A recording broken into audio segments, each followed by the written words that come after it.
Hi, I'm Pete and welcome to Just a Few Acres Farm. On our farm, our cattle have two bad days. The first occurs soon after birth and the second occurs on their last day. In this video, I'm going to show you how we tag, dehorn, and castrate our calves.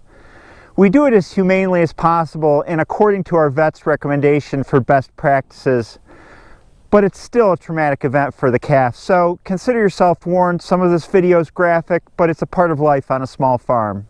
The first thing we have to do is load a wire cage onto the back of my pickup. We found that using the pickup is easier than hooking up a trailer to a tractor and heading out. And then we have to find the calf, which isn't always easy, but the grass here is still short, so they're pretty easy to see.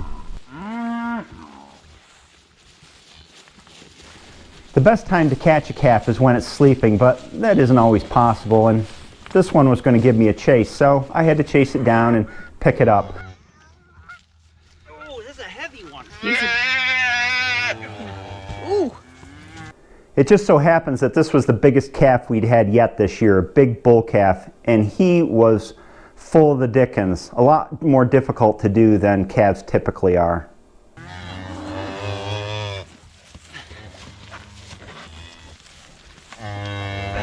You got him? No. Well, I love it. All right. When I carry calves, I carry them over my shoulders like someone would carry a lamb. I found it's easier to keep track of their legs that way, and I can carry them over longer distances. The mom gets upset when I do this, but fortunately, we don't have any real aggressive cows in our herd, and they'll tend to just trail along till I leave the pasture. Here's the wire.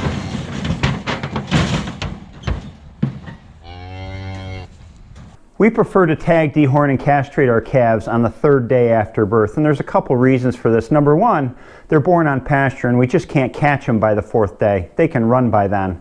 Number two, we feel that the younger that we do it, the less likely they are to remember it, and also the simpler the procedure is. Some folks who aren't familiar with farming may ask, well, why do you do this? And the reason we do it is for dehorning, it's for our own safety. Yes, our herd is gentle, but you just don't know day to day what a cow's going to do.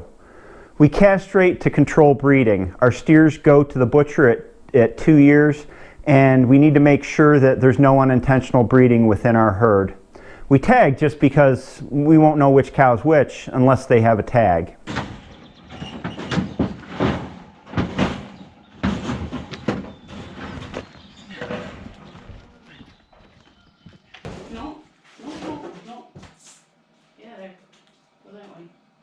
The first order of business is prepping the calf for dehorning.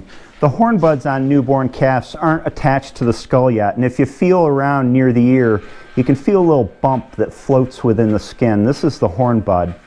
To hold the calf while we're doing this, I clamp the calf with my legs behind its shoulders, and Hillary gets behind me and wraps her arms around the belly of the calf to keep it from sitting down. The first step is to numb the corneal nerve, and we shave the area around the horn bud so that we can see exactly where it is with a set of clippers. Once we have it shaved, it's easy to find the corneal nerve. Here's a diagram that I use to remember exactly where to put the shot. You find the ridge in the skull that runs from the horn bud to the eye and locate the injection just below that ridge, halfway between the eye and the horn bud. Next, we administer 3 cc's of 2% lidocaine solution on each side using a 1/2 inch long needle. You can't buy lidocaine over the counter. You need to get it from a vet. After the injection, we give 2 5 milligram meloxicam tablets. Meloxicam's like Tylenol for cows. It lessens inflammation and helps with long-term pain. I put it down the calf's throat on its tongue and then massage its throat to get it to swallow it. Then we have to wait 10 minutes for the lidocaine to take effect and for the horn burner to warm up. If it's a bull calf, we'll do castration during this time. There are certain signs to look for that the lidocaine is taking effect. The calf's eyelids will droop sometimes. They almost always drool, just like me at the dentist, and they'll shake their heads as the area becomes numb. So if it's a bull calf, now it's time for castration, and there's several different methods for doing castration. Some farmers use a special tool to crush the cord between the testicles and the body cavity, and others use a special elastic band that goes up around the sac and cuts off blood flow to the testicles so that eventually they die and fall off. We prefer to cut the bull's scrotum and then pull the testicles out so we can count 1, 2 and know the job is done. We've also read and found for ourselves that it results in less complications and less infection. We checked with our vet and this was their preferred method. We asked about administering lidocaine to the area to numb it before the procedure, but the vet said that in their experience, the actual shots themselves hurt the calves just as much as the procedure, so they didn't recommend it. One thing I feel strongly about is doing castration when the calf is as young as possible, 48 to 72 hours old. I've seen farms wait to do it until after fly season's over in the fall, but when you're castrating a 5-month-old bull, it's so much more traumatic on both the animals and you as you try to restrain them, and the job is just so much bigger. So we do it when they're young. I think the calf forgets about it more easily that way. To do the castration, the first thing we do is put the calf on the floor and turn it over on its back, and I straddle it to restrain it, and Hillary holds its hind legs open. I cut the bottom 1/3 of the sack off using a sharp pair of shears, which have been dipped in bleach to sterilize them. Then I feel for each testicle and push it toward the cut end of the scrotum and grab it and pull it. It's important to tear the cord as I'm doing because cutting it results in a sharp, open cord, and in the end you have more bleeding. After we're done, we give it a good spray with Blue Coat, which is an antibiotic and antifungal spray to protect the site. This method works well for healing, and all the time we've used this method we've never had problems with infection or abscess because the bottom of the scrotum remains open to drain. In a month or so it'll all close up completely and it winds up just looking like a short scrotum. 10 minutes after the lidocaine's administered, the calf's nice and numb and ready to dehorn. So we restrain the calf as we did before and I find the horn bud. Then I take the horn burner and center it on the horn bud and apply it to the horn bud, holding it for a count of 10 seconds, 1001, 1002, etc.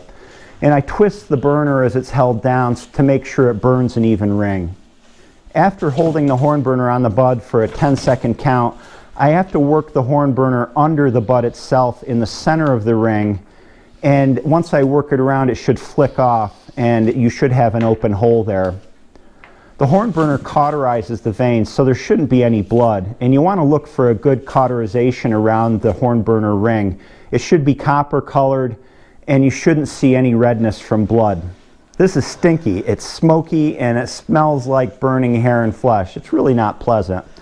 But the calf doesn't seem to feel it too much. The calf will struggle a bit. I think it's due to feeling the pressure and the smell of the horn burner more than anything. But you can tell the calf is numb because if it actually felt the heat, I think the thing would jump up and hit the ceiling.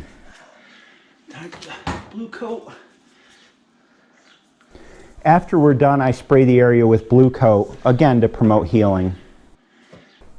Tagging's the last job, and we just use a standard tagger available at any farm store and blank tags that come with an indelible ink marker that never fades in our experience. We number the calves with a year prefix and then the order in which the calf was born. So the 5th calf of 2020 is numbered 2005.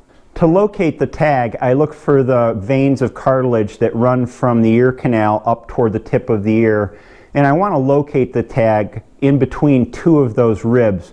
That'll help keep the tag from tearing out. Just a quick clamp with the tagger and it's done. It's just like getting your ear pierced. Now that the calf's all done, Hillary usually goes out and looks to see where the mom is in the pasture because we want to bring the calf back to its mom.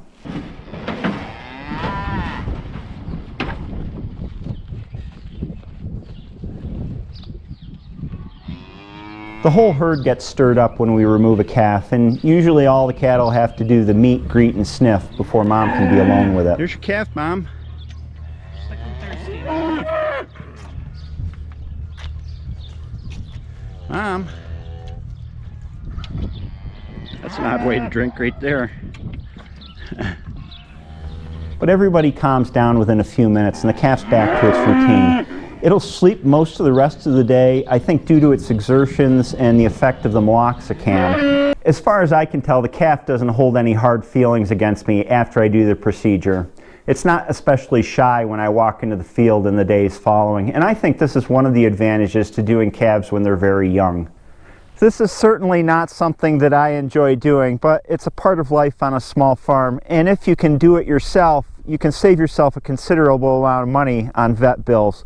I hope this video was informative. Have a great day, and I'll see you next time.